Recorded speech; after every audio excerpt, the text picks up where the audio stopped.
کل سے انشاءاللہ پھر ہم ہر چیز کا الگ الگ بتائیں گے، مضاف مضاف الیہ کا ترجمہ کیسے ہو، موصوف صفت کا ترجمہ کیسے ہو، جملہ اسمیہ کا ترجمہ کیسے ہو، جملہ فعلیہ کا ترجمہ کیسے ہو. یہ ساری چیزیں ہم انشاءاللہ اسی طرح مثالوں کے ساتھ آپ کو بتائیں گے. اس کا فائدہ یہ ہوگا. بسم اللہ الرحمن الرحیم. جس طرح کہ ہمارے سال کی شروع سے ہم نے ایک ترتیب رکھی تھی کہ ہمارا جو یہ یک سالہ عربی کورس ہوگا تو اس کے اندر پہلے 2 مہینے ہم توجہ دیں گے صرف حوارات اور تکلم پر، اسی طرح 2 مہینے ہم توجہ دیں گے مطالعہ اور لکھنے پر، اور 2 مہینے ہم توجہ دیں گے میڈیا کی عربی پر. اس کے ساتھ پھر ذہن میں یہ بات آئی کہ چونکہ میڈیا کے عربی میں ہم ترجمہ ہی کرتے ہیں تو اس لیے پہلے 1 مہینے ہم نے صرف میڈیا کی عربی کو لیا، اور اب اس کے ساتھ میڈیا کی عربی کے ساتھ ساتھ ترجمہ نگاری بھی ہے. تو ترجمہ نگاری کو مستقل ہم نے ایک حیثیت دے کر کے اس کو 2 مہینے کا کر دیا ہے، تاکہ جو ساتھی ترجمہ نگاری سیکھنا چاہتے ہیں تو ان کی مشق بھی ہو جایا کرے گا اس سے، اور وہ ترجمہ بھی سیکھ جائیں گے. اور چونکہ مثالیں ہم نے جس طرح کے بتایا تھا آپ کو کہ مثالیں ہم کوشش کریں گے کہ میڈیا کی عربی سے ہو، خصوصی طور پر جو مشق ہو تو مشق لازمی طور پر میڈیا کی خبریں ہوں، تاکہ جب آپ کو مشق حل کریں تو آپ کو اس کا فائدہ ہو.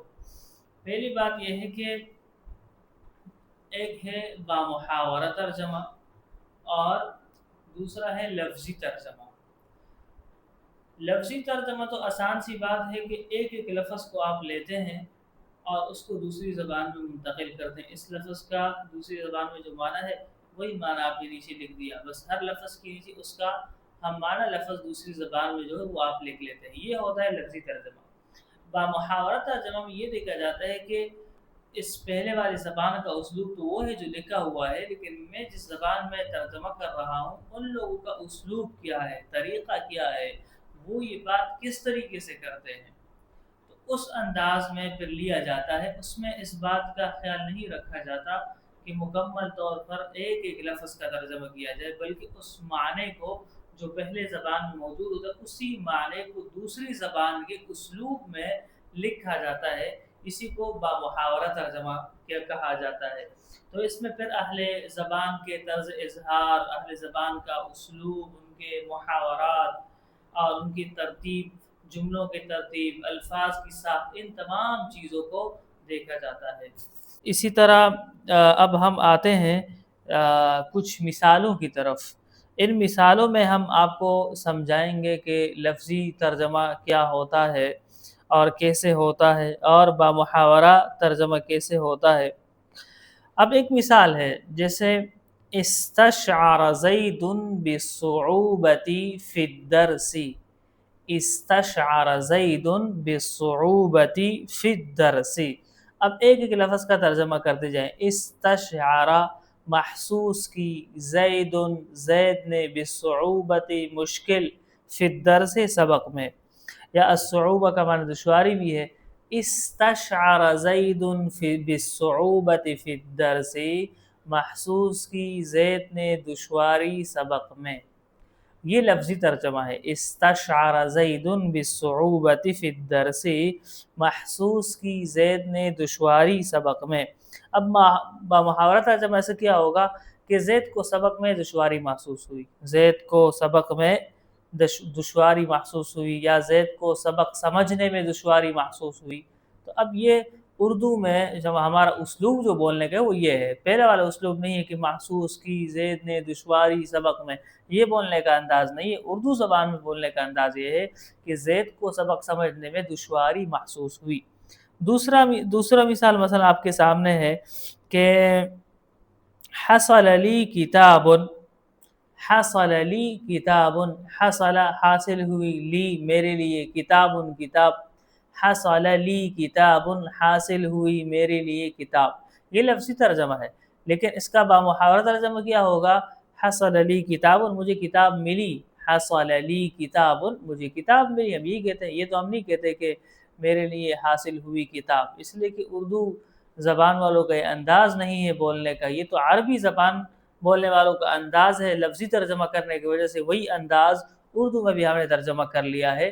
لیکن اگر آپ اردو کے انداز اور اسلوب کو لے کر کے بولیں گے تو پھر آپ کہیں گے مجھے کتاب ملی، حصل لی کتاب، مجھے کتاب ملی، حصل لی کتاب، مجھے کتاب ملی۔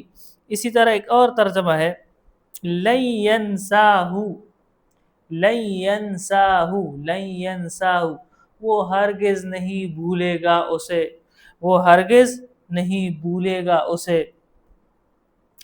اب یہ ایک ترجمہ ہے اس کا، لن ینساہ، وہ ہرگز نہیں بھولے گا اسے۔ اردو میں ہم کہتے ہیں وہ اسے ہمیشہ یاد رکھے گا، وہ اسے ہمیشہ یاد رکھے گا، یا یہ ہے کہ وہ اسے ہرگز نہیں بھولے گا، وہ اسے ہرگز نہیں بھولے گا، یہ بھی اچھا ہے، یا وہ اسے ہمیشہ یاد رکھے گا، یہ بھی اچھا ہے۔ تو ایک تشریحی ترجمہ ہو جائے گا یہ، دوسرا والا ترجمہ وہ اسے ہمیشہ یاد رکھے گا، اس میں تشریح ہو گئی ہے، تو اس کو پھر تشریحی ترجمہ کہتے ہیں۔ یہ بامحاورہ سے تھوڑا اور بھی آزاد ترجمہ ہوتا ہے۔ تو اب یہ ہے کہ یہ ضروری نہیں ہے کہ ہم ہر جملے کا یا پھر ترجمہ تشریحی کریں یا ہر لفظ کا، بلکہ ضروری یہ ہے کہ ہم وہ ترجمہ کریں جو اس معنی کے زیادہ قریب ہو، جو معنی اصل کتاب میں لکھا ہوا ہے، اور اس اسلوب سے زیادہ قریب ہو جو اہل لسان استعمال کرتے ہیں دوسری زبان میں۔ ان دونوں چیزوں کا خیال رکھنا ہوتا ہے، یہ بڑا نازک مرحلہ ہے۔ ایک تو یہ ہے کہ اس معنی کو مکمل طور پر منتقل کرنا ہے جو پہلی زبان میں ہے، دوسرا ہے کہ جس زبان کی طرف آپ منتقل کر رہے ہیں تو پھر اس زبان کی اسلوب کی رعایت ہو، اور یہ بامحاورہ ترجمہ میں یہ رعایت ہوتی ہے۔ اب ہم آتے ہیں میڈیا کی عربی کی مثالوں کی طرف۔ اب دیکھیں، اعلنت الحکومت قرارها الجدید، اعلنت الحکومت قرارها الجدید، اعلنت اعلان کیا، الحکومت حکومت نے، اعلانها الجدید قرارها الجدید نئے فیصلے کا، اعلنت الحکومت حکومت نے اعلان کیا، قرارها الجدید نئے فیصلے کا، اپنے نئے فیصلے کا۔ یہ عربی زبان میں یہ انداز ہے، اردو میں اعلان کیا حکومت نے اپنے نئے فیصلے کا۔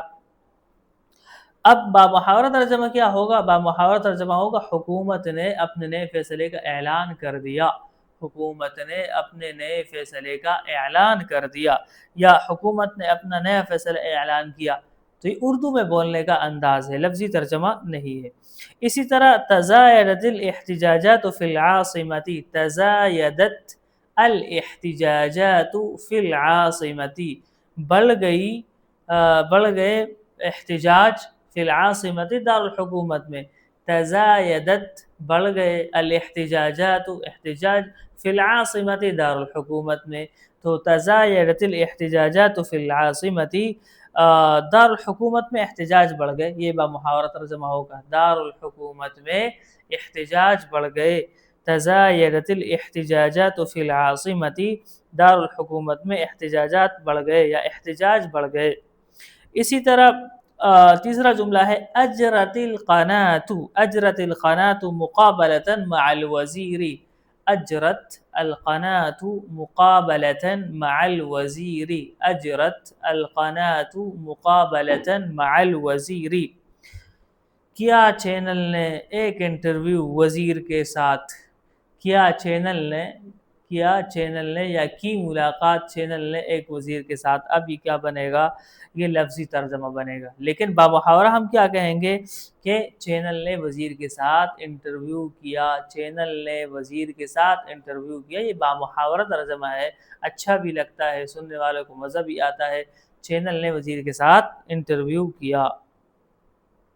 چوتھا جملہ ہے تعرض المدنیون لفیضان کبیر، تعرض المدنیون لفیضان کبیر، تعرض سامنا کیا، المدنیون شہریوں نے، لفیضان کبیر بڑے سیلاب کا، سامنا کیا شہریوں نے بڑے سیلاب کا۔ یہ اردو کا انداز نہیں، عربی کا انداز ہے، تعرض المدنیون لفیضان کبیر، سامنا کیا شہریوں نے بڑے سیلاب کا۔ اب اردو میں ہم اس کو آسان الفاظ میں کہیں گے کہ شہری ایک بڑے سیلاب سے متاثر ہوئے، شہری ایک بڑے سیلاب سے متاثر ہوئے، شہری ایک بڑے سیلاب سے متاثر ہوئے۔ پانچواں جملہ ہے اور یہ آخری جملہ ہے سبق کا، اس کے بعد پھر آخری مشق ہے صرف. تو دعا الرئیس الی الوحدۃ الوطنیۃ، دعا الرئیس الی الوحدۃ الوطنیۃ، دعا الرئیس الی الوحدۃ الوطنیۃ، دعا بلایا، الرئیس صدر نے، الی الوحدۃ الوطنیۃ قومی وحدت کی طرف، دعا بلایا، الرئیس صدر نے، الی الوحدۃ الوطنیۃ قومی وحدت کی طرف، بلایا صدر نے قومی وحدت کی طرف. یہ لفظی ترجمہ ہے، دعا الرئیس الی الوحدۃ الوطنیۃ، بلایا صدر نے قومی وحدت کی طرف. اب بامحاورہ ترجمہ یہ ہوگا کہ صدر نے قومی اتحاد کی اپیل کی، صدر نے قومی اتحاد کی اپیل کی. دعا الرئیس الی الوحدۃ الوطنیۃ، دعا الرئیس الی الوحدۃ الوطنیۃ، صدر نے قومی اتحاد کی اپیل کی. تو یہ مختلف جملوں سے ہم نے آپ کے سامنے سمجھا دیا ہے کہ لفظی ترجمہ الگ چیز ہے، بامحاورہ ترجمہ الگ چیز ہے. اب یہ کچھ مثالیں ہیں، تقریباً 5 مثالیں ہیں، آپ حضرات نے ان کا ترجمہ کرنا ہے. پہلے لفظی ترجمہ کرنا ہے اور پھر اس کا بامحاورہ ترجمہ کرنا ہے.